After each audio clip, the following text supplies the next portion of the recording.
ঘূর্ণিঝড়ে ক্ষতিগ্রস্ত পটুয়াখালীতে প্রধানমন্ত্রী দুর্গত এলাকা পরিদর্শন, ত্রাণ বিতরণ করবেন ২,০০০ মানুষের মাঝে। মধ্যরাতের আকস্মিক ঝড়ে লন্ডভন্ড দিনাজপুর শহর, সদরসহ কয়েক উপজেলায় ক্ষতচিহ্ন। ভারী বর্ষণ আর পাহাড়ি ঢলে সিলেটে প্লাবন পরিস্থিতির অবনতি। রাত্রে পানি উঠছে, এখন গরু আছে আপনার খমর পানি। রাত প্রায় ৩টা থেকে শুরু করে আজ সকাল ৭টা ৮টা অবধি প্রচুর মানে বৃষ্টি হওয়ায় ৯টি ইউনিয়নের প্রত্যেকটা ওয়ার্ড আমাদের পানিতে তলিয়ে গেছে। সংস্কার হয়নি ঘূর্ণিঝড় রিমালে ক্ষতিগ্রস্ত বাঁধগুলো। খুলনায় ভাঙা অংশ দিয়ে পানি ঢুকছে লোকালয়ে। সিরাজগঞ্জে যমুনার তীব্র ভাঙন।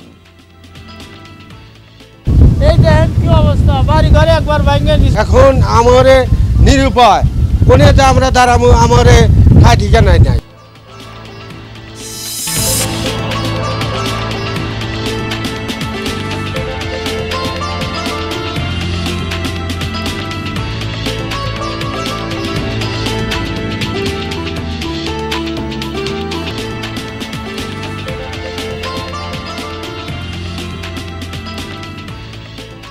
দর্শক আমন্ত্রণ সংবাদ সারা দেশের আয়োজনে আপনাদের সঙ্গে আছি আমি আহমেদ রেজা। এতক্ষণ শিরোনাম দেখছিলেন, এবার জানাবো বিস্তারিত। প্রবল ঘূর্ণিঝড় রিমালের তাণ্ডবে ক্ষতিগ্রস্ত এলাকা পরিদর্শনে পটুয়াখালী গেছেন প্রধানমন্ত্রী শেখ হাসিনা। বেলা ১১টার পরপরই রাজধানীর তেজগাঁও বিমানবন্দর থেকে হেলিকপ্টারে দুর্গত এলাকায় উদ্দেশ্যে রওনা দেন তিনি। হেলিকপ্টার থেকেই দুর্যোগ কবলিত মঠবাড়িয়া ও পাথরঘাটা এলাকা পরিদর্শন করেছেন প্রধানমন্ত্রী। এরপর খেপুপাড়া সরকারি মডেল প্রাথমিক বিদ্যালয়ের কাছেই হেলিপ্যাডে অবতরণ করবেন। পরে সরকারি মোজাহারউদ্দিন বিশ্বাস ডিগ্রি কলেজ মাঠে ২,০০০ দুর্গত মানুষের মধ্যে বিতরণ করবেন ত্রাণ সামগ্রী। শেখ কামাল ব্রিজ পরিদর্শনের কথাও রয়েছে প্রধানমন্ত্রীর। বিকেলে পায়রা তাপবিদ্যুৎ কেন্দ্রের সম্মেলন কক্ষে বরিশাল বিভাগীয় কর্মকর্তাদের সাথে মতবিনিময় শেষে ফিরবেন ঢাকায়।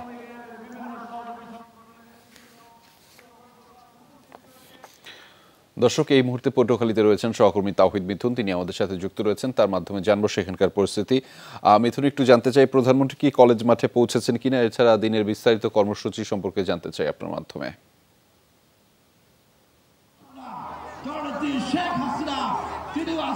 রেজা, প্রধানমন্ত্রী সকালে যে হেলিকপ্টার যোগে আসলে আসেন এবং বরগুনা পাথরঘাটা কলাতলি যে এলাকা ক্ষতিগ্রস্ত এলাকা, সেই এলাকা তিনি হেলিকপ্টার থেকে পরিদর্শন করেন এবং হেলিকপ্টার পরিদর্শনের পর প্রধানমন্ত্রী এই মুহূর্তে তিনি তার হেলিকপ্টারটি এখানকার যে হেলিপ্যাড রয়েছে সেখানে অবতরণ করেছে এবং কিছুক্ষণের মধ্যে তিনি যে স্থানীয় কলাপাড়া যে সরকারি মোজাহারউদ্দিন বিশ্বাস ডিগ্রি কলেজ মাঠ, সেই মাঠে যে ত্রাণ বিতরণ কর্মসূচি রয়েছে এটি জেলা প্রশাসনের উদ্যোগে এই ত্রাণ বিতরণ কর্মসূচির আয়োজন করা হয়েছে এবং প্রধানমন্ত্রী এখানে এসে তিনি উপস্থিত যারা ক্ষতিগ্রস্ত তাদের ত্রাণ বিতরণ করবেন এবং এখানে বিধ্বস্ত তো আসলে ক্ষতিগ্রস্ত অনেকগুলো পরিবার, এখানে প্রায় ৩.৫ লাখ মানুষ, পটুয়াখালীর মানুষ যারা ক্ষতিগ্রস্ত হয়েছেন এই ঘূর্ণিঝড় রিমালের কারণে, সেই ক্ষতিগ্রস্তদের যে তাদের যে ক্ষতি কাটিয়ে ওঠা সেটার জন্য প্রধানমন্ত্রী কিছু নির্দেশনা দেবেন এবং প্রধানমন্ত্রী সরকারি ব্যবস্থা নিতে জেলা প্রশাসনকে নির্দেশনা দেবেন এমন প্রত্যাশা নিয়ে আসলে এখানে উপস্থিত হয়েছেন। এখানকার যে সাধারণ মানুষ ক্ষতিগ্রস্ত যারা হয়েছেন তারা এসেছেন এবং স্থানীয় আওয়ামী লীগের নেতাকর্মী আছে তো বটেই, যেহেতু প্রধানমন্ত্রী শেখ হাসিনা অনুষ্ঠানে আসবেন এবং প্রধানমন্ত্রী কিছুক্ষণ মধ্যেই চলে আসবেন। তিনি ইতিমধ্যে আমরা যেটা জানতে পেরেছি তিনি এখানকার যে হেলিপ্যাড রয়েছে সেখানে অবতরণ করেছে এবং এই কর্মসূচির পরে প্রধানমন্ত্রী আসলে এখান থেকে তিনি চলে যাবেন। তিনি শেখ কামাল যে সেতু সেটি পরিদর্শন করবেন। সেটি পরিদর্শনের পর প্রধানমন্ত্রী পায়রা বন্দরে একটি অনানুষ্ঠানিক বৈঠক রয়েছে, সেই বৈঠকে অংশ নেবেন এবং এরপরে তিনি ঢাকায় ফেরার কথা রয়েছে। রেজা, আপনার মাধ্যমে জানছিলাম সেখানকার সবশেষ তথ্যগুলো। ধন্যবাদ তাহিদ মিথুন আমাদের সাথে যুক্ত হওয়ার জন্য। প্রচণ্ড ঝড়ে লন্ডভন্ড দিনাজপুর সদর। ঘরবাড়ি ক্ষতিগ্রস্ত হওয়ার পাশাপাশি ভেঙে পড়েছে অসংখ্য গাছপালা। বিভিন্ন স্থানে বিদ্যুতের খুঁটি ভেঙে পড়ায় বিদ্যুৎ বিচ্ছিন্ন হয়ে পড়ে পুরো জেলাসহ আশপাশের বিভিন্ন এলাকা। গত মধ্যরাতে উত্তরের কয়েক জেলার উপর দিয়ে ঝড় বয়ে যায়। এ সময় বজ্রসহ বৃষ্টিও হয়। শহর জুড়ে ঝড়ের তাণ্ডব। ১ ঘন্টায় লন্ডভন্ড উত্তরের জেলা দিনাজপুর সদর। গতরাত 1:30টার দিকে দিনাজপুর ও রংপুর কুড়িগ্রামের একাংশের উপর দিয়ে ঝড় বয়ে যায়। তবে মূল আঘাত ছিল দিনাজপুরে। প্রচণ্ড বাতাসের সাথে বজ্রসহ বৃষ্টি হয়। শহরের বালুয়াডাঙ্গা মোড় হয়ে গৌড়ে শহীদ ময়দানের আশপাশ এবং কলেজ মোড়, পাহাড়পুর সহ বিভিন্ন এলাকায় ভেঙে পড়েছে অসংখ্য গাছপালা। কোথাও কোথাও ভেঙেছে বিদ্যুতের খুঁটি। এতে বিদ্যুৎ বিচ্ছিন্ন হয়ে পড়ে পুরো জেলা। ঝড়ে ক্ষতিগ্রস্ত বহু পরিবার। রাতের বেলা ঝড় হয়েছে, বড় ঝড়, বাড়িঘর দৌড়ে ভাঙে গেছে, গাছপালা ভাঙছে, কারেন্টের পিলারও ভাঙছে। বিদ্যুতের লাইন রাত থেকে নাই এবং গাছের রাস্তাঘাট সম্পূর্ণ ব্লক। বড় বড় গাছ ভাঙে ভাঙে দোকানগুলো সব বন্ধ হয়ে গেছে। ঝড়ে আমাদের অনেক ক্ষতি হয়ে গেছে। আমরা গরিব মানুষ, এখন আমাদের কি হবে। গাছপালা ভেঙে পড়ায় দিনাজপুর রংপুর মহাসড়ক সহ বিভিন্ন সড়কে বন্ধ হয়ে যায় যান চলাচল। ভেঙে পড়া গাছ সরিয়ে নিলে ভোরের দিকে মহাসড়কে যান চলাচল স্বাভাবিক হয়। ব্যাপক ক্ষয়ক্ষতি হয়, গাছপালা, বিদ্যুতের তার, খুঁটি এবং অনেক ব্যবসা ক্ষতিগ্রস্ত হয়। আমাদের উদ্ধারের টিম শহরের বিভিন্ন অঞ্চলে ঝড়ে আম ও লিচু বাগানের পাশাপাশি ধান সহ বিভিন্ন ফসলেরও ক্ষতি হয়েছে। সদর ছাড়াও বিরল, খানসামা ও চিরিরবন্দর উপজেলাতেও ক্ষয়ক্ষতি হয়েছে। আম, কাঁঠাল, জাম, মেহগুনি, লিচু ভাঙে গেছে ঝড়ে। ডাল ভেঙে পড়ে গেছে, লিচু পড়ে গেছে, অনেক লিচু মাটিতে ছুটে পড়ে গেছে। বিভিন্ন এলাকা পরিদর্শন করেছেন প্রশাসনের কর্মকর্তারা। ক্ষয়ক্ষতি নিরূপণের কাজ চলছে। আমাদের জেলার ত্রাণ পুনর্গঠন কর্মকর্তাকে দায়িত্ব দেওয়া হয়েছে।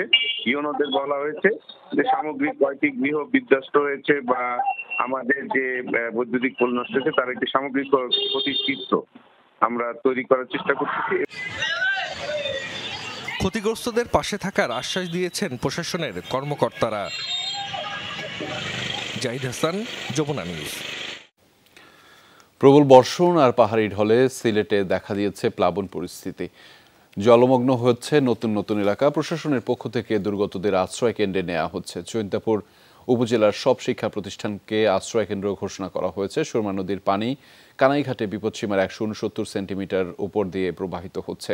পানি ঢুকেছে উপজেলার সদরে। নতুন করে প্লাবিত জকিগঞ্জ উপজেলার বেশ কয়েকটি ইউনিয়ন। জকিগঞ্জে অমলশীত পয়েন্ট কুশিয়ারা নদীর পানি বিপদসীমার 195 সেন্টিমিটার উপর দিয়ে প্রবাহিত হচ্ছে। পানি বৃদ্ধি অব্যাহত আছে সারি ও গোয়াইন নদীতে।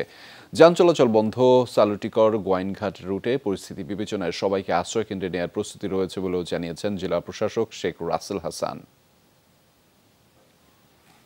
পানি বাড়ে, রাতকে বেশি বাড়িছে, এখন একটু কম হইলে এরপরেও নিরাপদ নাই। রাত্রে পানি উঠছে, এখন গরু আছে আপনার খমর পানি। রাত প্রায় 3টা থেকে শুরু করে আজ সকাল 7টা 8টা অবধি প্রচুর মানে বৃষ্টি হওয়ায় 9টি ইউনিয়নের প্রত্যেকটা ওয়ার্ড আমাদের পানিতে তলিয়ে গেছে। দর্শক, এ বিষয়ে বিস্তারিত জানাতে চাই, সেটি জানাতেই সহকর্মী মাহবুবুর রহমান রিপন আমাদের সাথে যুক্ত রয়েছেন।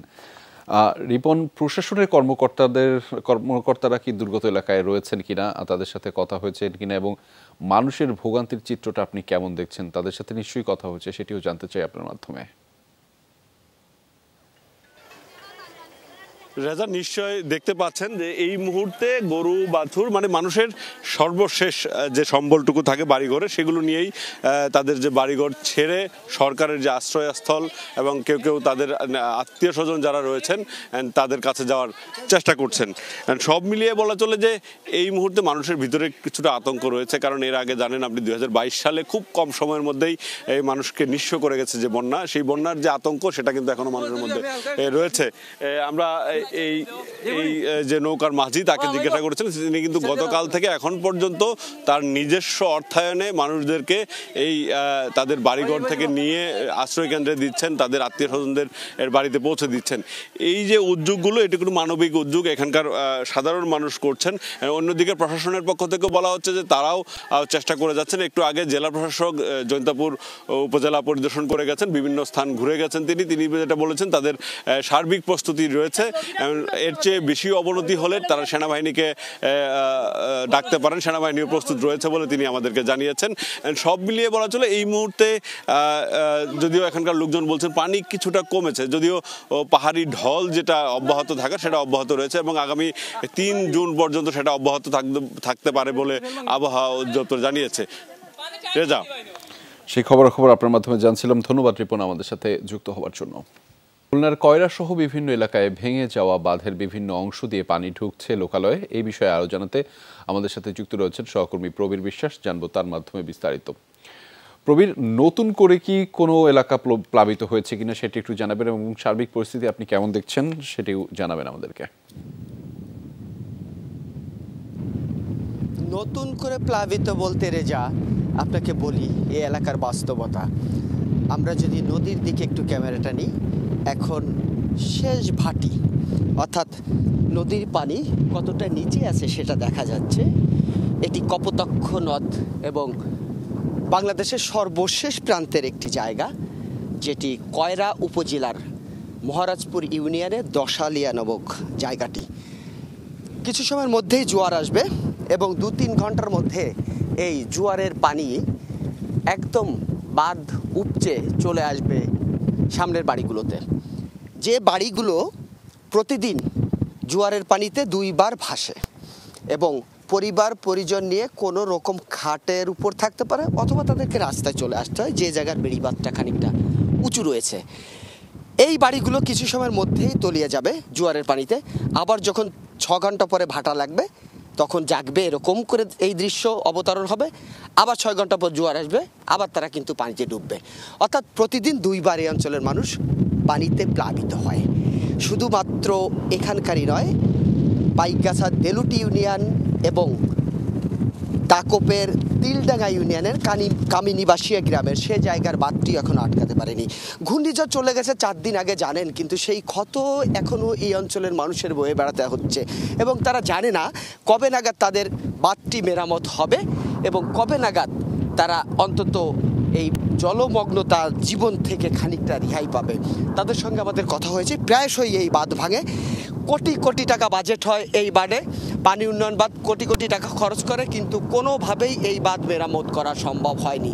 তারা বলে যে তারা ত্রাণ চায় না, তারা চায় একটি শক্ত বেড়ি বাঁধ, যা তাদের দীর্ঘদিনের প্রাণের দাবি। সরকার এই বিষয়টি দৃষ্টিগোচর করবে এবং তাদের দুর্ভোগ লাঘব হবে বলে তারা মনে করে। রেজা, নিশ্চয়ই নীতি নির্ধারণী পর্যায়ে ব্যাপারটিকে আরো সচেতনভাবে দেখার হবে বলে আমরা প্রত্যাশা করছি। ধন্যবাদ প্রবীর আমাদের সাথে যুক্ত হওয়ার জন্য। এদিকে রুদ্ররূপ ধারণ করেছে যমুনা নদী। হু হু করে বাড়ছে পানির উচ্চতা, সেই সাথে বৃদ্ধি পেয়েছে ভাঙন। সিরাজগঞ্জের শাহজাদপুর ও এনায়েতপুরের 1.5 কিলোমিটার এলাকায় ভয়াবহ নদী ভাঙন দেখা দিয়েছে। ঘূর্ণিঝড় রিমালের প্রভাবে প্রমত্তারূপে যমুনা নদী তীব্র স্রোতের সাথে যোগ হয়েছে নদী ভাঙন।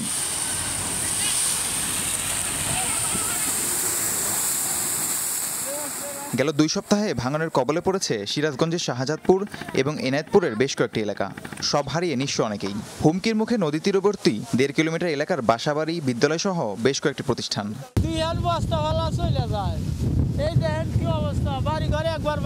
এখন আমারে নিরুপায়, কোনে যে আমরা দাঁড়াবো, আমারে ঠাই ঠিকানা নাই। বাড়িঘর ভাগ্য দিতেছে, তাহলে এখন আমরা কি করব? আমরা কি করে খাবো এখন? যদিও নদী ভাঙন থেকে এসব এলাকা রক্ষায় 650 কোটি টাকা ব্যয়ে 2019 সালে ডান তীর রক্ষা প্রকল্প হাতে নেয় সরকার। সিসি ব্লক দিয়ে নদী তীরে নির্মাণ করার কথা ছিল রক্ষা প্রকল্পটি। তবে পানি উন্নয়ন বোর্ড এবং ঠিকাদারের সমন্বয়হীনতায় 6 বছরও সেই কাজ হয়নি।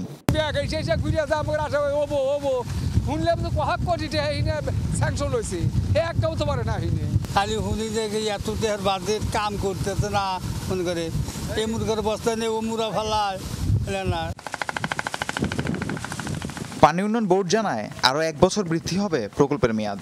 ক্ষতিগ্রস্ত এলাকায় সাময়িকভাবে জিও ব্যাগ দিয়ে ভাঙন রোধের ব্যবস্থা নেওয়ার কথা জানান নির্বাহী প্রকৌশলী। প্রকল্পের মেয়াদ আরও 1 বছর বৃদ্ধি হবে।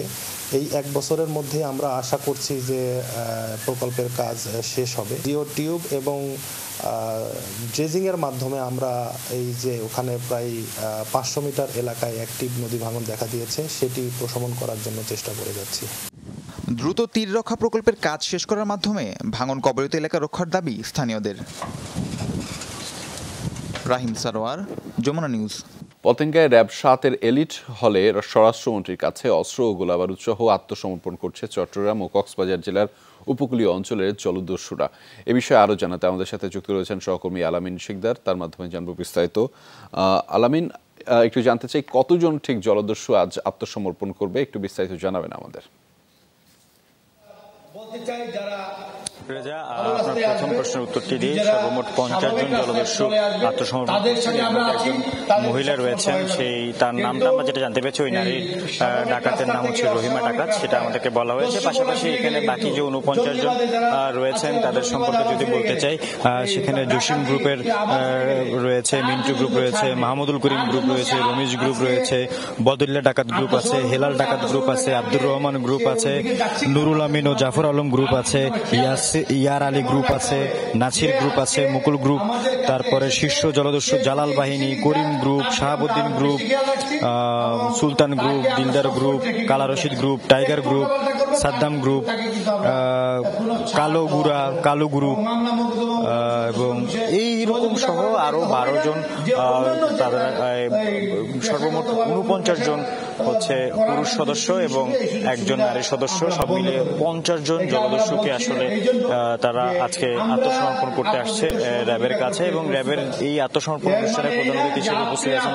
আসাদুজ্জামান খান কামাল, এবং আমরা যতটুকু জানতে পেরেছি যে তারা 293 রাউন্ড গুলি, কার্তুজ সহ 90টি দেশি বিদেশি অস্ত্র তারা তাদের কাছে জমা দিবেন এবং এরপরে এই জলদস্যুরা যেন স্বাভাবিক জীবনে ফিরে আসতে পারে সেই জন্য কিন্তু তাদের যত ধরনের মামলা রয়েছে পূর্ববর্তী, পাশাপাশি যত ধরনের তাদের সমস্যা বা কর্মসংস্থান সৃষ্টি করা সবকিছু বিষয়ে কিন্তু র্যাব আশ্বস্ত করেছে, স্বরাষ্ট্রমন্ত্রী আশ্বস্ত করবেন, সেটাই আমাদেরকে জানানো হয়েছে যে তাদের স্বাভাবিক জীবনে ফিরে আসছে যে যত ধরনের সহযোগিতার প্রয়োজন সব ধরনের সহযোগিতাই কিন্তু র্যাবের পক্ষ থেকে করা হবে। সেই খবর জানাচ্ছিলেন আপনি আমাদেরকে। ধন্যবাদ আলামিন শিকদার আমাদের সাথে যুক্ত হওয়ার জন্য। ঘূর্ণিঝড় রিমালের প্রভাবে ভারী বর্ষণের কারণে নারায়ণগঞ্জে টিএনটি বাঁধের ভেতরে অনেক বাড়িঘর ও রাস্তাঘাট তলিয়ে আছে গত 3 দিন ধরে। পানিবন্দী কয়েক লাখ মানুষ, শিল্প কারখানা, বর্জ্য মিশ্রিত পানির দুর্গন্ধে মানুষের জীবন দুর্বিষহ হয়ে উঠেছে। অল্প বৃষ্টিতেই জলাবদ্ধ হয়ে পড়ে ডিএনডি বাঁধের ভেতরের এলাকাগুলো। এবারও তার ব্যতিক্রম নয়। 2 দিনের ভারী বৃষ্টিতে পানিবন্দী কয়েক লাখ মানুষ। এলাকাবাসীর অভিযোগ, খাল দখল করে স্থাপনা নির্মাণ ও ক্যানেলের মুখ বন্ধ হয়ে যাওয়ায় পানির প্রবাহ বাধাগ্রস্ত হচ্ছে। এতে সামান্য বৃষ্টিতেই দেখা দিচ্ছে জলাবদ্ধতা। নারায়ণগঞ্জের ফতুল্লা উপজেলার লালপুর, নন্দলালপুর, নয়ামাটি সহ কয়েকটি এলাকা 1 থেকে 2 ফুট পানির নিচে। শিল্প কারখানার রাসায়নিক মিশ্রিত পানিতে চলাচল করতে হচ্ছে বাসিন্দাদের। কি করবো পানি এক বুক পানি, রোডও এক বুক পানি, আমরা বাইরে যেতে পারি না, মসজিদে নামাজ পড়তে পারি না, কোথাও যেতে পারি না। এই মসজিদে প্রায় প্রতি 250, 300, 200 মুসল্লি নামাজ পড়ে একসাথে। এই সোমবার দিন ফজর থেকে শুরু করে, মঙ্গলবার দিন ফজর থেকে শুরু করে আজ পর্যন্ত এখন আমরা নামাজ পড়তে পারতেছি না। দীর্ঘকাল এই ভোগান্তি পোহালেও জনপ্রতিনিধি থেকে শুরু করে প্রশাসনের কর্মকর্তারা সংকট নিরসনে এগিয়ে আসছে না। পানি নিষ্কাশনের পাম্পগুলো নষ্ট হয়ে পড়ে আছে দীর্ঘদিন। যদি খাল খনটা করে দেয়, ওটা দিয়ে ড্রেজার দিয়ে যদি বেকু দিয়ে যদি খালটা পরিষ্কার করে দেওয়া হয়, ওই লাইনটা করে দেওয়া, তাহলে এইটা 24 ঘন্টার মধ্যে পানি হয়ে যাবে। কোনোদিন বৃষ্টি পানি ছুঁয়ে দেখবে না। হাঁটাচলা করা যায় না, নৌকা ভাড়া হয়ে যায় 30 টাকা, ভ্যান ভাড়া হয়ে যায় 50 টাকা। পাংছাবানা বাইর করতে পারি না, চাল সব কিছু নষ্ট হয়ে গেছে।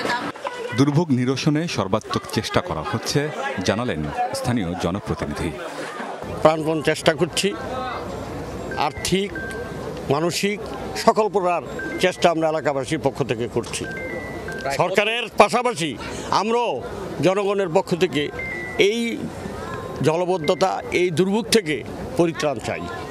ভোগান্তি লাঘবে কার্যকর পদক্ষেপ চান ডিএনডি এলাকার বাসিন্দারা। আমিন বাবু, যমুনা নিউজ। ঘূর্ণিঝড় রিমালের প্রভাবে টানা বর্ষণে নারায়ণগঞ্জের ফতুল্লায় ডিএনডি বাঁধের ভেতর জলাবদ্ধতা দেখা দিয়েছে। আমি সেই খবর জানাচ্ছিলাম। এই বিষয়ে বিস্তারিত জানাতে আমাদের সাথে যুক্ত রয়েছেন আমির হোসেন স্মিথ। স্মিথ, ঠিক কখন থেকে এই এলাকার মানুষ পানিবন্দী রয়েছে সেটি একটু জানাবেন। এখন ভোগান্তির চিত্রটা আপনি কেমন দেখছেন?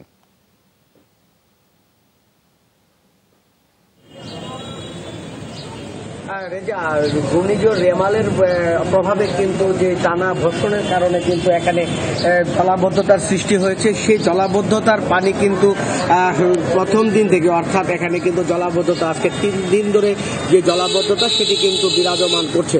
অর্থাৎ এই ফতুল্লা, লালখাল, পৌষা পুকুর পাড়, শাহীবাজার সহ বিভিন্ন এলাকা কিন্তু জলামগ্ন হয়ে আছে। সাধারণ মানুষের যে চলাচলের যে ভোগান্তি সেটি কিন্তু চরম দুর্ভোগ আকার ধারণ করেছে। বিশেষ করে শিল্প কলকারখানার বজ্র মিশ্রিত পানি এবং সুয়ারেজের পানি একত্রিত হয়ে মানুষের বাড়িঘরে ঢুকেছে। শিক্ষা প্রতিষ্ঠান, মসজিদ, মাদ্রাসা, বিভিন্ন ধর্মীয় উপাসনালয় সব কিন্তু এখন পানির নিচে তলিয়ে গেছে, যে কারণে ডিএনডির অভ্যন্তরের যে সেচ খালগুলো আছে সেগুলো তো পানি যেতে পারছে না বিভিন্ন কারণে, এবং জলাবদ্ধতার যে পানি সেটি আটকে যাওয়ার কারণে মানুষের যে দুর্ভোগ সেটি কিন্তু অবর্ণনীয় দুর্ভোগ, সেটি আমরা আপনাকে এই সচিত্র দেখাতে পারছি, সেটি আপনার মাধ্যমে সরাসরি আমরা দেখছিলাম। ধন্যবাদ স্মিত আমাদের সাথে যুক্ত হওয়ার জন্য। দর্শক, এই ছিল সংবাদ সারা দেশের এখনকার আয়োজনে। এতক্ষণ সাথে থাকার জন্য সবাইকে ধন্যবাদ।